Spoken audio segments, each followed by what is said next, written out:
My name is Katie Sauter and I'm a wedding planner in North Carolina. This will be basically minimally edited, but I want you to know about what's going on here in North Carolina. It's very important. I wanted to get this out as soon as I could.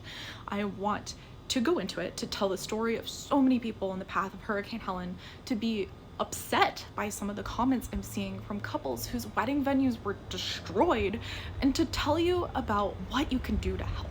I've timestamped it all below if you'd prefer to skip any of those sections.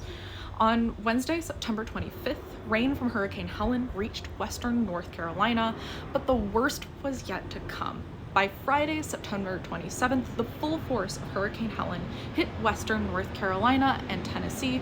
Parts of North Carolina received just over 31 inches or 80 centimeters of rain in just 33 days, the worst happening on Friday. Entire towns have been destroyed. The city of Asheville was underwater. All bridges, highways into, out of Asheville destroyed. People are still stranded. I was speaking to a photographer I know who was impacted. She was safe in Greensboro, luckily, where I live, but she was supposed to be working at the famous Biltmore that weekend in Asheville. I'm so grateful that she's okay, but she knows people who are not. She has missing cousins. Her hometown of Chimney Rock is gone. Gone. Not a single building in sight. Destroyed, just wiped off the map completely. It's been washed down the river, and the locals are already thinking about how there might not be enough money to rebuild these towns.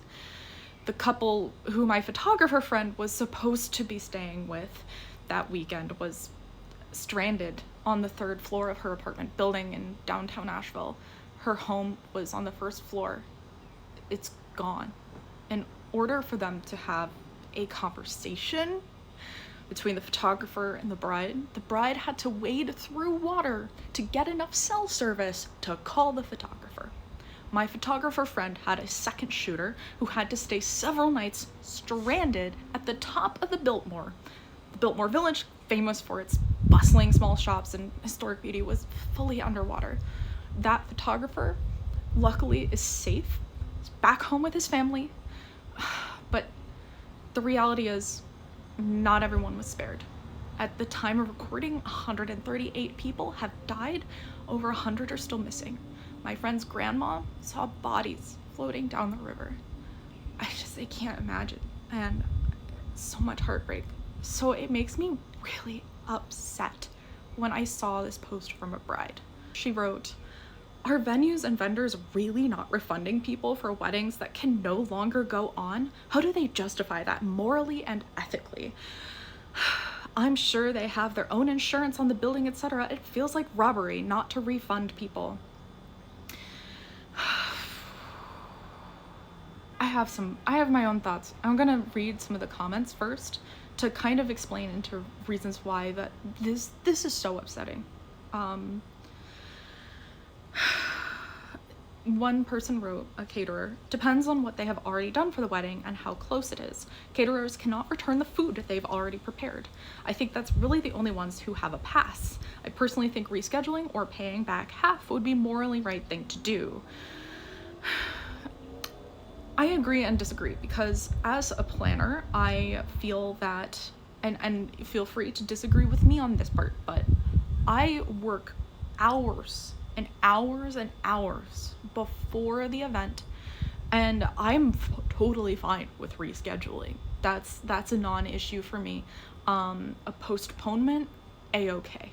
But to refund all this work that I have already completed, I have already poured my heart and soul into, because that's what I give my clients. I give my heart and my soul.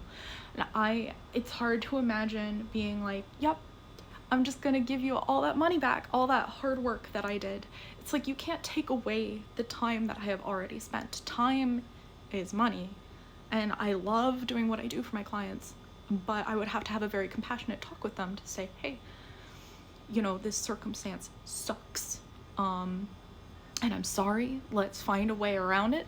But yeah, my contract clearly states force majeure, as do most people who have a contract. Force majeure, if there was something unforeseen, an act of God, natural disaster, a war breaking out, that one is not on me as the planner.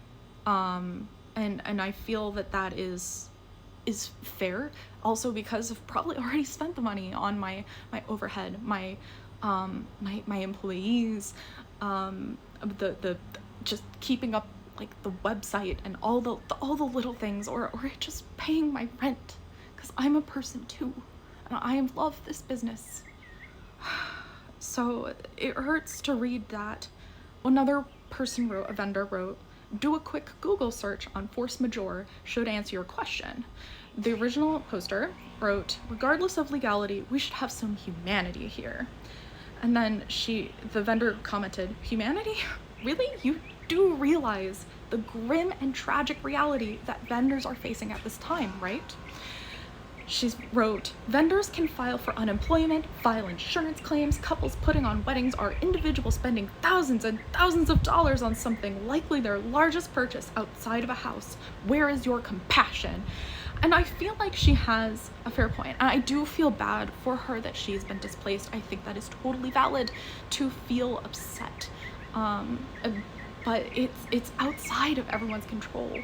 And yeah, maybe I can file insurance, but the length of time it takes for insurance to arrive, when I might have to feed a kid, well, I don't have a kid yet, but someday, but it's still like, oh my gosh. The next comment wrote, it is not a hard time to have your property devastated and be out of work, displaced, and lose $100,000+. Be real. And I'm like, I think this person's out of touch with reality, because the money spent on all of that is so exorbitant. I feel for this person who probably didn't buy insurance. Because this is something I highly recommend every couple do.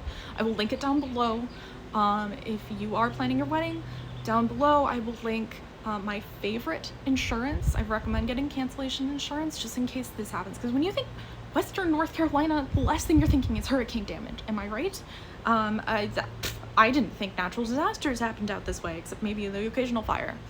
Anyway, another vendor wrote, this is the main reason for getting wedding insurance, just like a hotel room. Yes.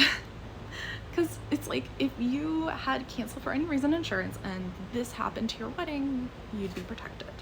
That's just the reality. And the OP wrote, it shouldn't be the responsibility of couples who are just individuals already spending thousands and thousands of dollars to protect another thing like insurance.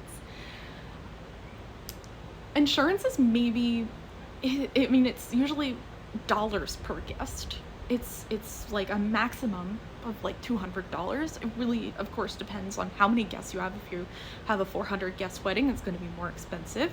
If you have alcohol at your wedding, it's going to be a little bit more expensive. But it's hundreds of dollars compared to the 10K plus that you are probably spending on your wedding. I can't encourage it enough. Get insurance for your wedding, because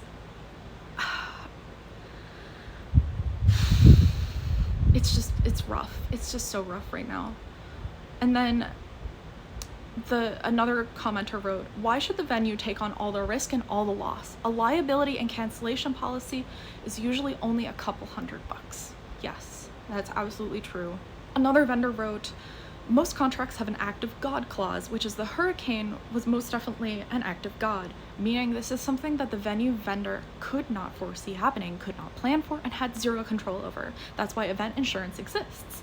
Also, most of these people are fighting for their lives. I doubt issuing refunds is top of mind for them. They barely have cell service, let alone any kind of Wi-Fi to be able to check ledgers and issue any kind of refund. One vendor got particularly angry at this comment. She wrote, are you referring to Western North Carolina venues and vendors? If so, respectfully, are you out of your mind? Do you know how long insurance takes? I'm a vendor that just barely escaped with my life with my 2-year-old. Most of us can't even get cell service to start an insurance claim, let alone find our loved ones who have drowned or been crushed by trees. I get it, you have a wedding and a budget, but it is just simply not the priority of your vendors in Western North Carolina right now. Their lives are. There's still time to delete this post. Now that's the last comment, and I just want to say, like, I totally understand being upset that you've lost all this money, but compared to what some of the vendors who are struggling and fighting for their lives right now in Western North Carolina and Tennessee, their lives are more important than the money. It's just the reality. I'm very, very lucky that I was basically unscathed, 100% unscathed actually in Greensboro, but the things that are coming out of Asheville right now are really, really heartbreaking. So I really encourage you to have a little grace and some patience with these vendors who may not even be able to contact you right now. And that's really how it should be in any disaster.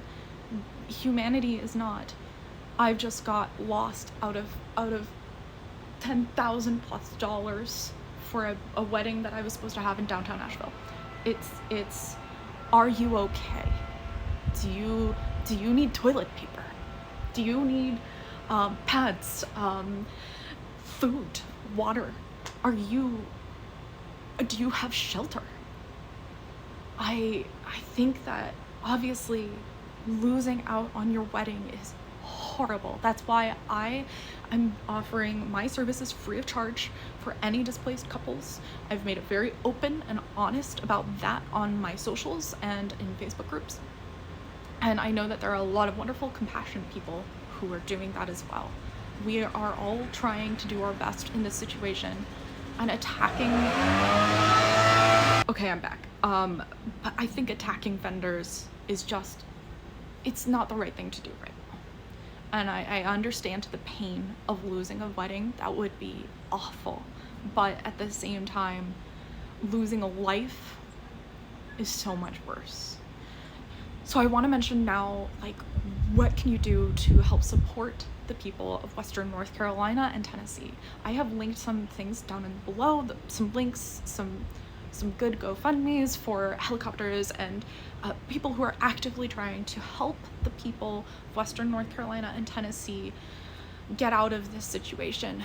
And that will be in the link below. So bye for now.